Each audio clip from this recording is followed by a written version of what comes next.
हम गए बाजार और बाजार में हमको खरीदना था कपड़ा। कपड़ा के दुकान में गया और उस कपड़ा पर एक टैग लगा था, स्टिकर छपा था और उस पर दाम लिखल था 800 रुपया। 800 रुपया दुकानदार कहा कि 10% आपको छोड़ देंगे। तो बताइए कितना में वो दुकानदार कपड़ा दिया। यही सवाल आपका यहाँ दिया है कि एगो वस्तु है, उसका अंकित मूल्य 800 रुपया है। वस्तु हम समझ ले कुछ हो, कपड़ा समझ लीजिए, कोई सामान समझ लीजिए, उस पर अंकित मूल्य 800 रुपया। अंकित का मतलब लिखल है 800 रुपया। और यदि उस पर 10% की छूट दी जाती है, छूट दिया गया 10% का, तो वैसे भी छूट वाला सामान तो हम लोग छोड़ते नहीं है, उसको जल्दी खरीद लेते हैं।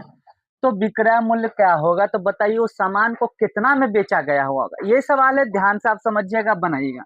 एक वस्तु का अंकित मूल्य है ना, तो आप यहाँ पर लिख लीजिए अंकित मूल्य कितना। अंकित मूल्य, अंकित मूल्य है 800 रुपया। 800 रुपया।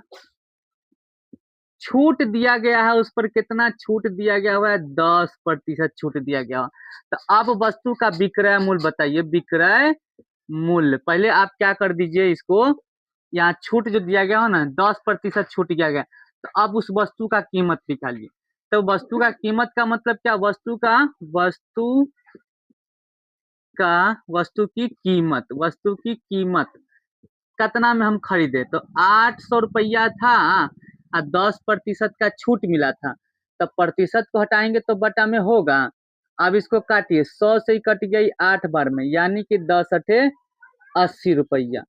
80 रुपया वस्तु का कीमत नहीं हुआ है, हमको यहाँ पर छूट दिया गया था। देखिए 80 रुपया छूट दिया गया हुआ। तो अब आप यहाँ पर वस्तु की कीमत देखिए, वस्तु की कीमत कितना में अब हमको वो कपड़ा मिलेगा या वस्तु?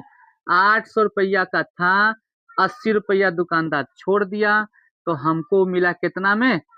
720 रुपया में मिल गया वो सामान। देखिए फिर नहीं भूलिएगा कभी ऐसा सवाल।